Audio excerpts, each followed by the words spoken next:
Good morning, Bear Nation. Shut up, Bear. Show us the sheep. Okay. Ta-da! Sheepers. Let's talk a little bit this morning about city folk versus country folk when it comes to preparedness. A couple of things: mobility, threat, sustainability. Let's start with sustainability first. I've lived all over the country. I've been to 38 of the lower 48 United States. When I say been to, like worked there. Doing power construction, doing road construction, concrete, contracting, disaster relief, whatever, right? So, dwell time, boots on the ground. Move the hose. Okay, I'm gonna chill. I'm moving the hose. Here we go. Hose is moved. You happy now? And I've lived in a lot of cities, and I've lived in the country. I've lived in major metropolitans, you know, New York, Dallas, Houston, San Antonio, Tampa, St. Pete, Clearwater, DC area, etc. And towns, air quote towns, with 106 people in them. So, you know, and everything in between, the suburbs.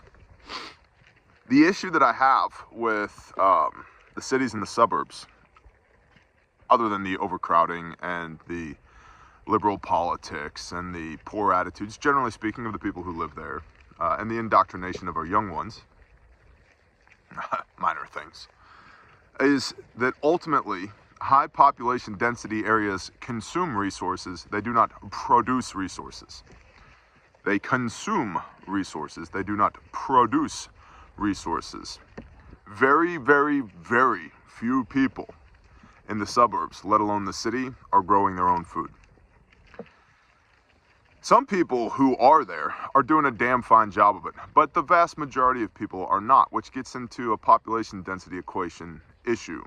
Because if there's a limited amount of resources and there's a lot of people competing for them, there will be a high level of competition.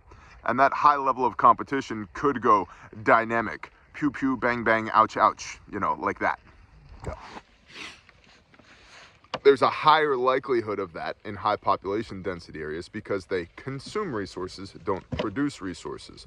So if you are a resource producer in a high population density area, you have more people to compete for your resources. Now, rule of law, this is good because you can command a higher price for your product or service. Without rule of law, this is bad because you have more bad dudes to contend with who want your product or service for free. Because sooner or later, they're going to decide, you know, there's one of you and 50 of us. And yeah, your beautiful garden might only feed the 50 of us for a day, but that's better than us starving to death today. We'll worry about tomorrow. Versus the rural areas. And don't get me wrong, there's scumbags everywhere. Urban, suburban, rural. And there are freeloaders everywhere. Urban, suburban, rural. But out here, generally speaking, people produce more resources than they consume. Farmers, ranchers, it's a big deal out here.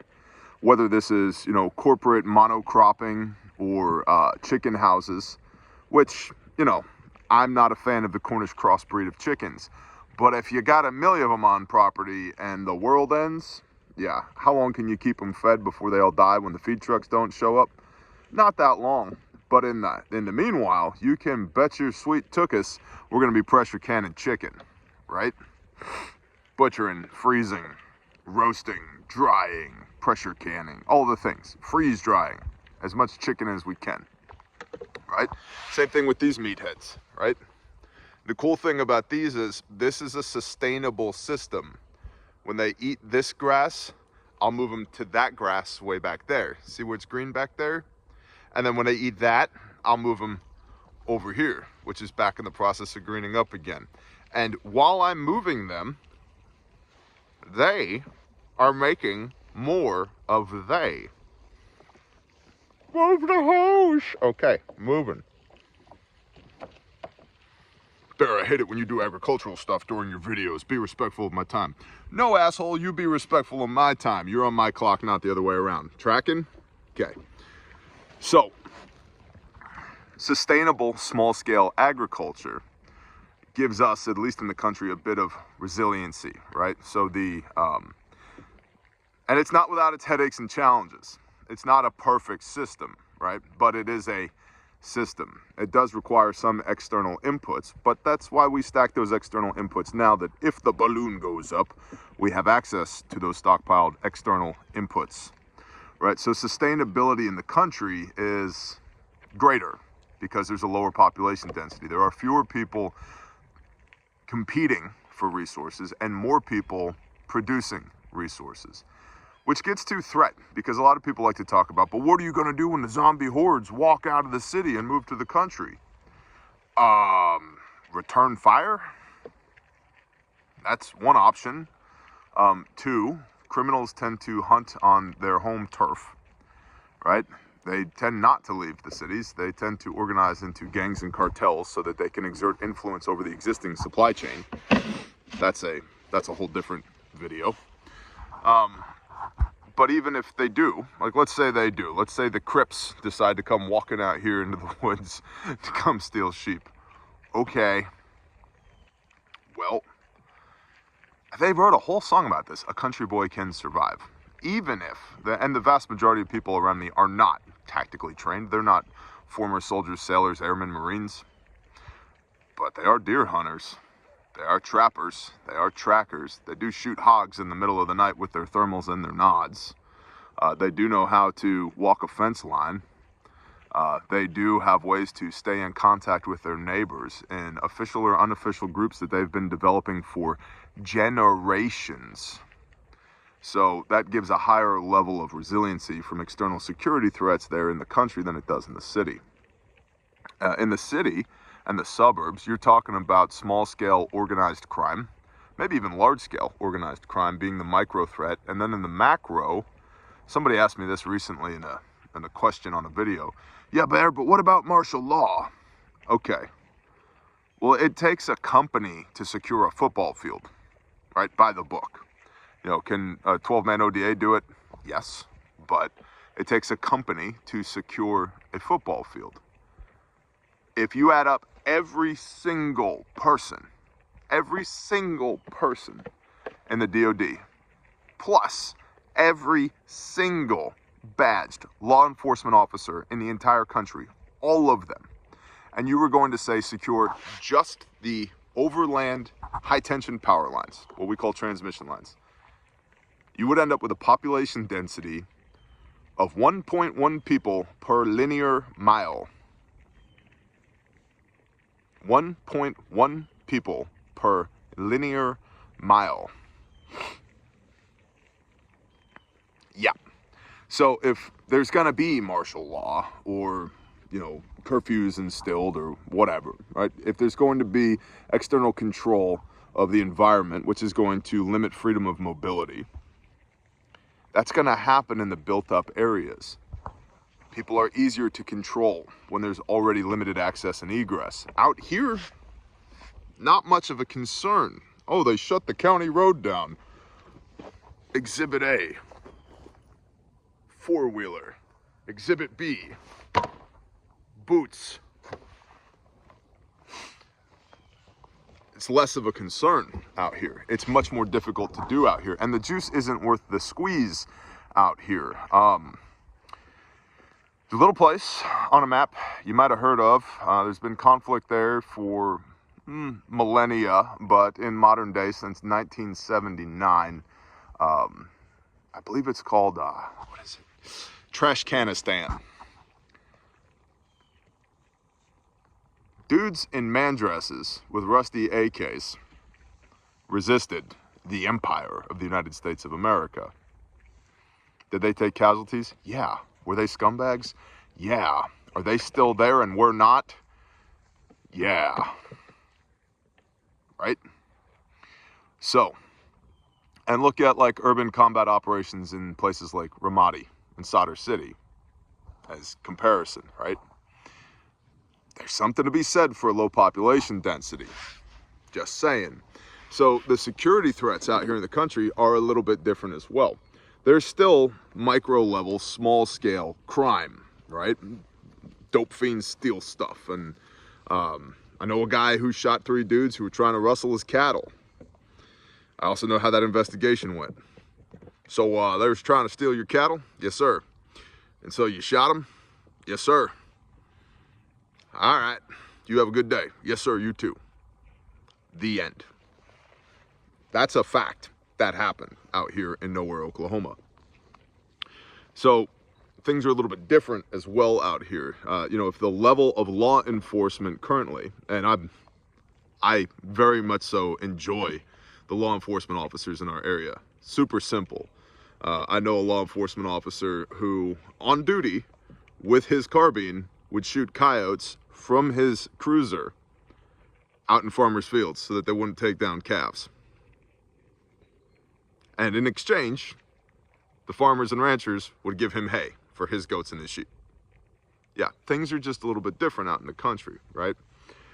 Versus in the city, there's more of a militaristic law enforcement paradigm because there's more people. The threat to law enforcement is greater. Therefore, they have had to up their security posture. So slightly different threat. And then we talked about mobility a little bit, but think about access and egress to major cities. Bridges, tunnels, highways, easy to shut down.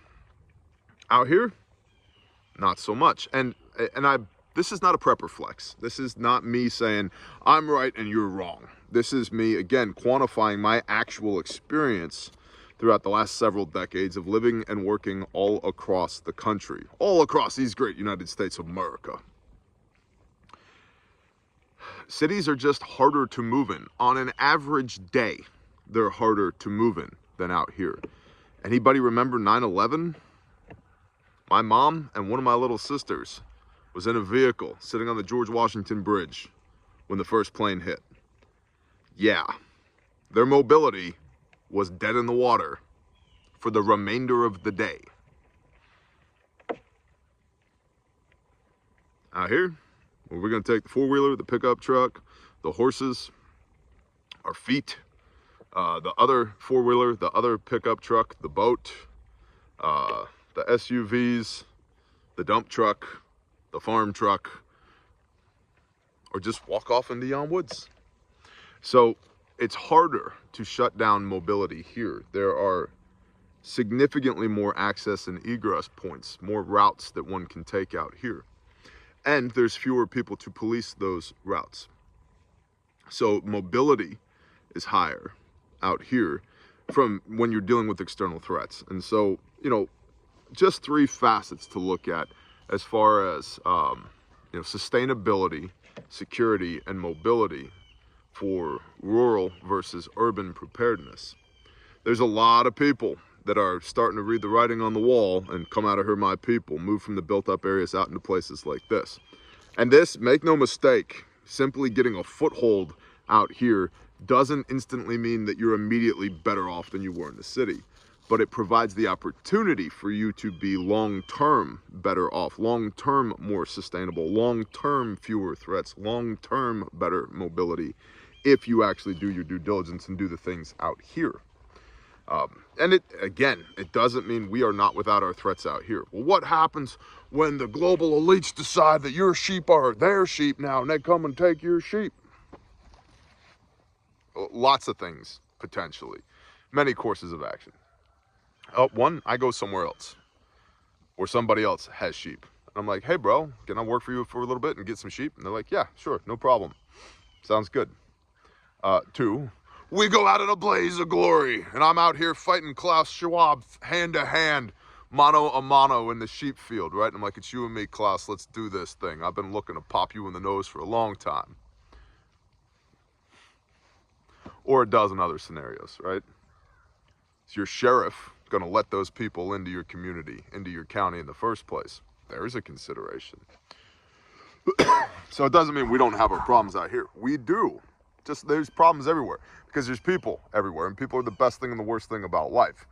But the problems are more easily solved in sustainable ways out here than they are in the cities and the suburbs, which are built up areas. Because the cities and the suburbs ultimately are consumers, therefore they are ultimately dependent upon the system. There are people and there are systems out here in the country that are dependent upon the system as well. Large-scale agriculture, super duper uber subsidized, bad news. Small-scale agriculture, not. The have-nots who willingly stay that way, who sign up for every single form of government assistance, air quote, that they're, air quote, entitled to, and are basically drains on the system, yeah, those people exist out here too, and I'm not a fan. And they will be a problem when the system shuts down. But there's fewer of them out here, and there's more good people out here, so that tips the scales back in the favor of righteousness and justice. You see what I mean? So I'm not trying to piss in anybody's Cheerios today. It's not like, well, damn it, Bear, you know, I live in Chicago, and well, you say all this stuff, and it really pisses me off. Why are you pissed off? You pissed off because, are you emoting in the comments right now because you're jealous? You're jealous of Bear. Well, you don't understand. I can't do it. Shut up. You're right. You can't. You can't. I came out of here, my people, working a regular job, saving money with 3 kids and an 80-year-old grandma and my wife. It took 5 years of hard work and diligence to work to the point that we are now, where my sheep make more sheep for me, my cattle make more cattle for me.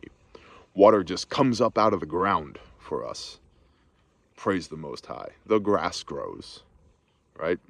I didn't buy a 4-wheeler the first day I got here, nor a farm truck the first day that I got here, right? We got here, we busted our ass to get here, and we continued to bust our ass once we got here.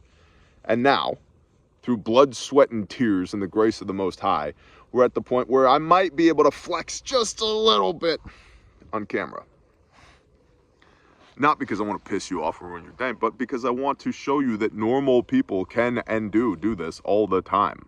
I don't have any special moves. I'm just more stubborn than you. Failure is not an option for me. So you could do it if you decided to. If you simply decided to. If you oriented on the problem, pointed yourself in that direction and started moving, you could absolutely do it. You've just decided implicitly or explicitly, consciously or unconsciously, you've just decided it's not possible for you. You're right. There's many of you who have decided it is possible and I'm going to do it. Good. Do it. Again, it's not easy out here. It's not even necessarily better out here, depending on how you quantify quality of life. But it is more survivable. It is more sustainable. I eat my sheep. I eat my cows. I drink my well water. I do what I want. And we're going to keep doing that until such a time as we are unallowed to continue to do so. At which point, I probably won't be making YouTube videos anymore because I'm going to have my hands full. So, 3 things, differences between cities, suburbs, and the rural areas. Mobility, sustainability, and threats. As always, interested in your comments down below. Blessings to the patrons. Thank you for supporting the show. Link in every video. And of course, you know your promo code at Refuge Medical for the best first aid kits on planet Earth is Bear Nation for free shipping. We appreciate y'all supporting our American-made small businesses. Literally could not have grown this business from my barn to the level we are now without you. So, thank you. Y'all have a blessed day. Shalom.